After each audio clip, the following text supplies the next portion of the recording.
Hey guys, the title of this video is not an exaggeration. I was actually Sunday evening out with Paula and we ate some street food. Paula is the lady I'm in a relationship with, and we're out here in Mexico and we eat some street food.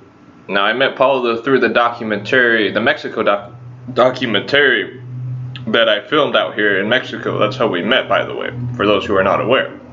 Now, we were at a plazuela or a center point in the town and we ate some hamburgers. And the next day, about 12 o'clock, while she was at school teaching, Paula, goes, "I don't feel very good." And I'm like, "Yeah, I just went to the gym and I don't feel very good either."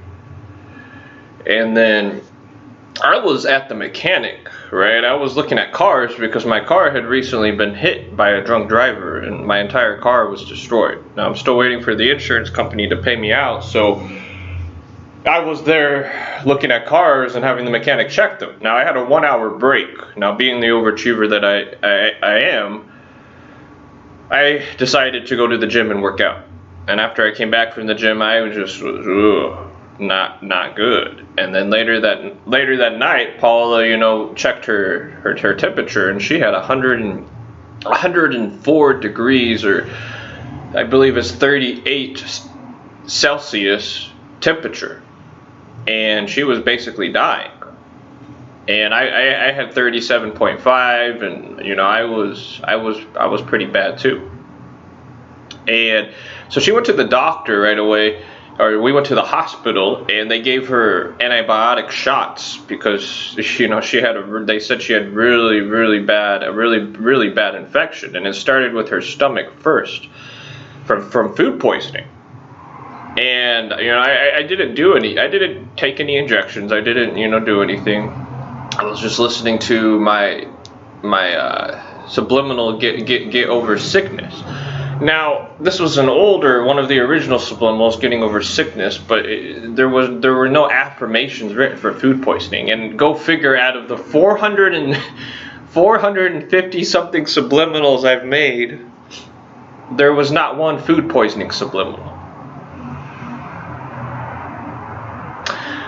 So I was listening to frequencies and other things and trying to get better, and it just wasn't working. So I finally for the first time ever took some antibiotics, and the antibiotics weren't working either. My stomach, after the third day, my stomach was just not letting me eat, and I would have to force myself to eat, and then I would feel a little bit better. And my skin was turning all red. I was barely even able to get out of bed. I was literally a zombie, just stooping around the house, all red, and Paula, the sweetest thing in the world to me. She comes over and every day was cuddling with me and checking my temperature, and went and walked down the street, or went and walked to the pharmacy and got me some fever pills, some ibuprofens. And she's the sweetest thing, the love of my life. And she was really with me the first couple days, and the only person I really, I had my Uber driver Rudy, or my assistant, pick me up some medicine, but none of it was working. So I finally, 2 days ago, or yesterday, 2 days ago, the fifth day in, or fourth day in, went to the doctor. They gave me some shots, antibiotic shots, because by then, the food poisoning was just all over. It had infected my entire body, right? It was already, like I said, at my skin and everything. And it's been rough, because I live by myself. Me and Paula are not married yet, and it's been rough. I feel like I've let down the YouTube community. I feel like I've been a bad girl, a bad boyfriend. I feel like I've been a bad owner for my little kitten Faith that I have. I feel bad. I feel like I haven't been able to do anything these last 6 days. And yet last night for the first time I was able to go out and eat with Paola, and I was invited to Rudy's mother's house to eat a beautiful and delicious lunch after he took me to get my shot. But I was working on 2 subliminals that were donation requests right when I started looking for a car, right after my car had been hit by the drunk driver. And then this all happened, and it's been rough. You know, I don't like being stuck inside. You know, I don't like being stuck inside. When I was doing the whole lockdown, during the lockdown, you know, I was working 8 hours straight. You know, the lockdown was a blessing. You know, it was one of the greatest times of that boy's life, where he was, you know, making 4 or 5 subliminals a day and then writing in his book, and would go to sleep on time and wake up at 7 o'clock and go ride his bike, you know, in the Arizona desert, and start working non-stop, disciplined, like a Navy SEAL or a Special Forces soldier. But this time around, you know, I wasn't living with, I'm by myself. At that time, I was living with other people that were, you know, there to hold you responsible. And it was more of a team effort. It was not just me by myself, but there was other people there too, you know, to monitor, not monitor you, but keep you accountable. And this time though, I had food poisoning. I couldn't even get out of bed, let alone go ride my bike, you know, in the Arizona heat, or you know, do these things. I couldn't even think. I was delirious. My skin was red. I was delirious. I was, you know, unable to walk almost. I was stumbling out of bed. And I just feel bad. I feel like, you know, I haven't done anything for a week. And it just I don't know. I feel like I've let down a lot of people. And, you know, I grew up, you know, I grew up with a mother who had lost her mother when she was only 3 years old. You know, my grandmother died when my mom was only 3 years old. And then her dad ran away a year later, abandoning her, and then she grew up with her grandma and grandmother, who died when she was not even, you know, 25 yet, or 30 yet. Both of her grandparents died, and then her aunts and her uncles and her cousins started dying. And then, you know, I grew up in suburbia Mesa, Arizona, but, you know, I was best friends with my brothers from another mother was a single father living in a 2-bedroom apartment as a taxi driver, just trying to buy, you know, $1 pizzas for his sons. And I was always over at their house hanging out with them. I didn't care about their how wealthy they were. You know, at the time, the Hispanic cultures or Mexicans were just starting to migrate over to Arizona, and I was always best friends with them. You know, I didn't care about how much money you had or any of that nonsense. My other best friend was living in a shack, and his dad was in prison, and his mom was just barely getting by living in a shack. I still remember going over there and sleeping. And then his dad got out of prison and was one of the wealthiest people alive in the U.S., the United States. And then going on to college, you know, it was not pretty. You know, there was a lot of, there was a lot of near-death experiences, to say the least, drug overdoses of all kinds of different drugs, and, you know, failed suicide attempts, and all kinds of crazy things. 65-mile-an-hour car accidents, head-on. Not kilometers, 65-mile-an-hour car accidents, head on, getting, you know, trapped and lost in the desert, in the mountains, all by yourself. And it's been rough, you know, this week. It's been rough, you know, having almost another near-death experience. And I know it's not quite a near-death experience, but, you know, it's been rough. It's been a rough week, and I just wanted to share with everyone, you know, why I haven't been posting, what's been going on,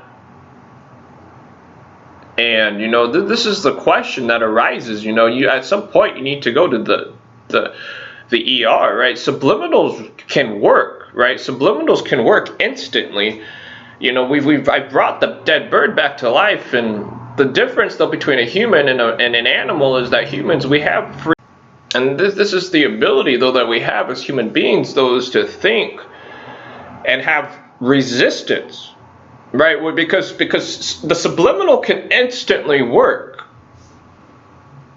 It can instantly work, but you got to be in a positive mindset to receive, to allow and receive the manifestation or the results from the subliminal. You have to be in a positive, very, very positive and high vibration, which is why you drink lots of water, you sleep good, you eat healthy, and I tell people to start from the inside and get rid of all of the bad things first.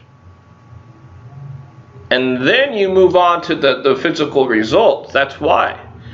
Because when you're on the couch, when you're barely able to walk and you're stumbling around and you're like a zombie, and you haven't eaten anything besides yogurt in 2 days, and your skin's all red, there's going to be resistance.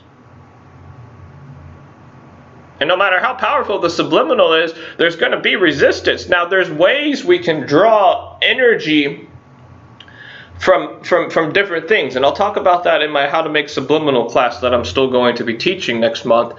There's ways we can draw energy from other sources, and there's other ways, but still the mind itself, the subconscious mind itself, is still going to be resisting, right? If you have a really bad cold or a really bad fever, now depending on how strong of a person you are on the inside, I don't know you personally. I don't know, every single one of the, hundreds and eventually, maybe thousands of people that are going to watch this one day.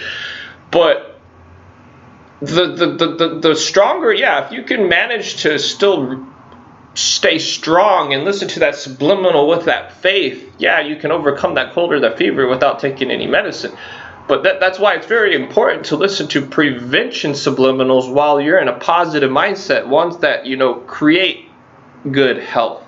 And you start to generate that good health ahead of time and that immunity to the sickness, like the subliminal I have. It was too late for me to listen to the Become Immune to Sickness subliminal when I had already had the food poisoning in my system, right?